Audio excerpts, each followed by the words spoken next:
Hello, Workplace Math 10 students. Today we're going to be looking at how we can determine which trigonomic function, whether it be sine, cosine, or tan, that we should use to solve to find an unknown side.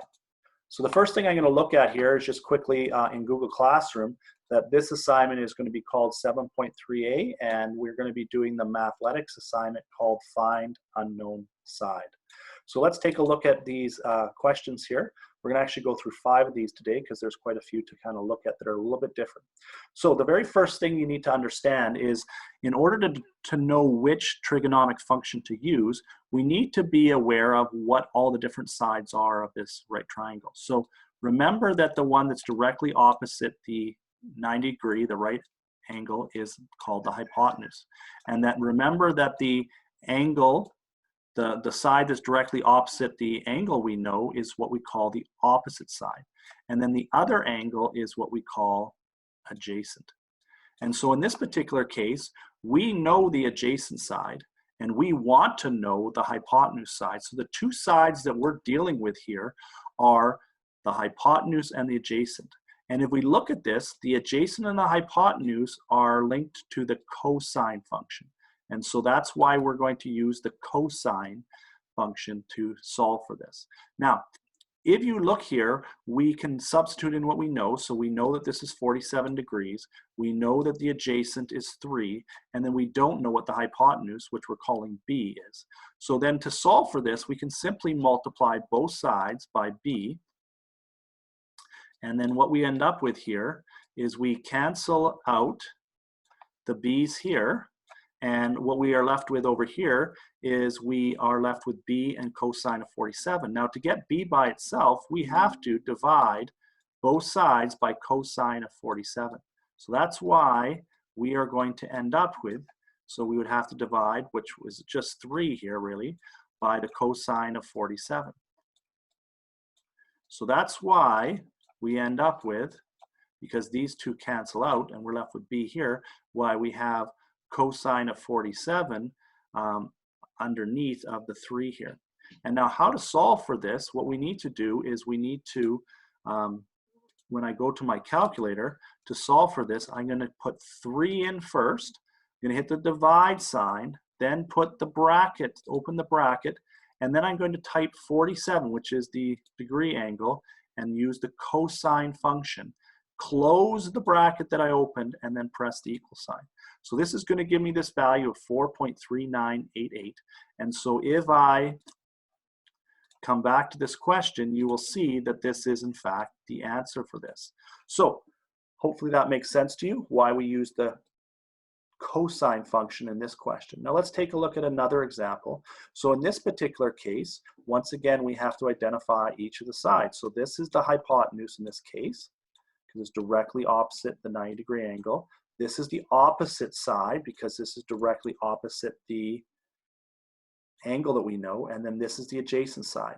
And what we can see here is that we know the hypotenuse and we want to know the opposite side. So the two sides that we're dealing with here are opposite and hypotenuse, and therefore the trig function we're going to use is sine. And so we are going to plug in the sine values that we know. So we know that the angle is 49 degrees. Sorry about the dog barking in the background. And the hypotenuse is 7. And what we're solving for is the opposite. So in this case here, to find this, what we need to do is we need to multiply both sides by 7 so we can get a by itself here. So we're multiplying both sides by 7. This cancels this out. And so what I'm left with is 7 times sine of 49, which I've just sort of plugged over on this side. And so then to solve for this, how do I do this? Well, let's take a look. So I'm going to go into my calculator and I'm going to plug in the sine of 49. So I plug 49 and then I hit sine. That's going to give me this value, 0.75. And then I need to multiply that by the 7. And that is going to give me the length of this. And now once again, this makes sense because the hypotenuse was 7 and the hypotenuse is always the longest side. So this number has to be less than 7. So 5.28 would be the answer to this. And so this is why when we look at this question, we see that this answer 5.28 is correct. So hopefully that makes sense to you. Let's take a look at a third example here. So in this case here, let's identify what we have here again. So let's take a look at each of the sides. So once again, always easiest to identify the hypotenuse. Then we can identify the opposite side. And in this case, we can then also identify the adjacent side. And so what we know here is we know the opposite side and we want to know the hypotenuse side. So once again, this is opposite and hypotenuse, so we are going to use the sine function again. That's why we're using sine. So we then plug in the values we know, so 59 degrees, we put in the opposite side here, and what we want to know is the hypotenuse. And so in this case, the way we get this by itself is we need to multiply d both sides. This cancels out the d's here, and then to get d by itself, I have to divide both of these sides by sine of 59. And when I do that, I'm going to end up with d is equal to 3 over sine of 59 degrees. So how we solve for this is we, in our calculator, go here and we can go 3 divided by, open the bracket, and then we're going to hit 59, and then we're going to use the sine function, and then close the bracket, and then we hit equals. Now, once again, this number makes sense because this is the hypotenuse, and therefore it needs to be bigger than the opposite side length. So 3.49 is in fact bigger than 3, so that makes rational sense. So looking back here again, this is where we got this value for here, and hopefully that makes sense to you. Now I'm just going to look at quickly another way to solve this. So this is just a slightly different looking calculator.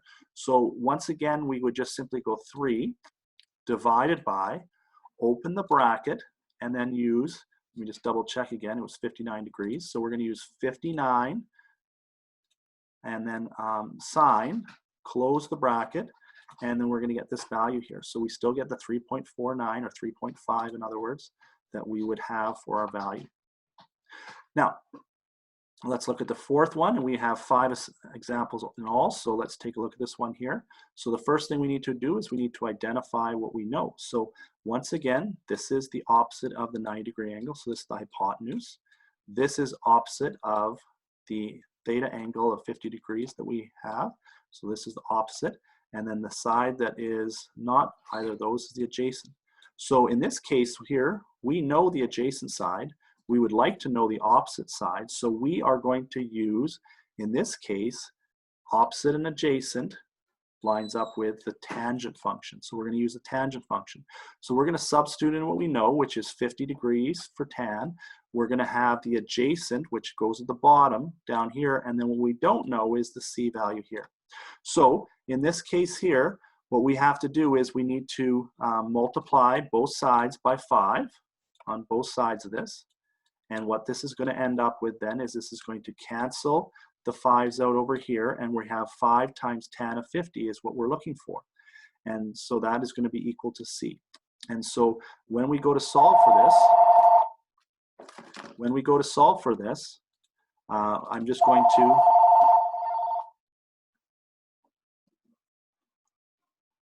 to go into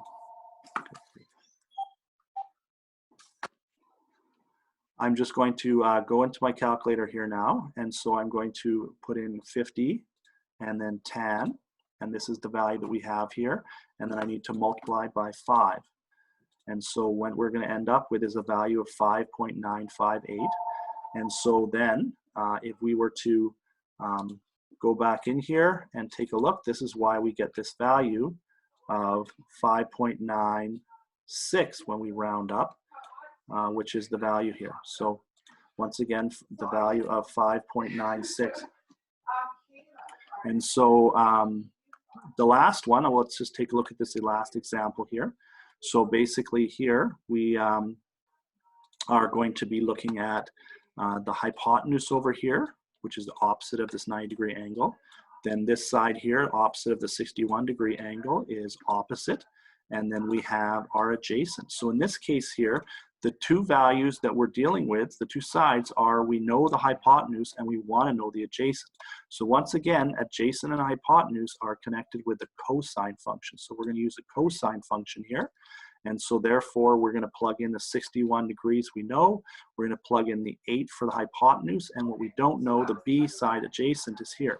So then to solve for this, we need to multiply by both sides 8.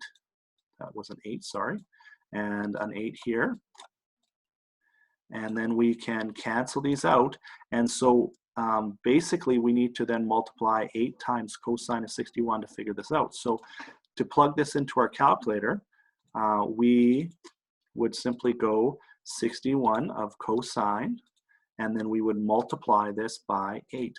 Now this makes sense that this number that we come up with, which is 3.878, is going to be less than the hypotenuse, because once again, the hypotenuse has to be the longest side. So we get, once again, this value here.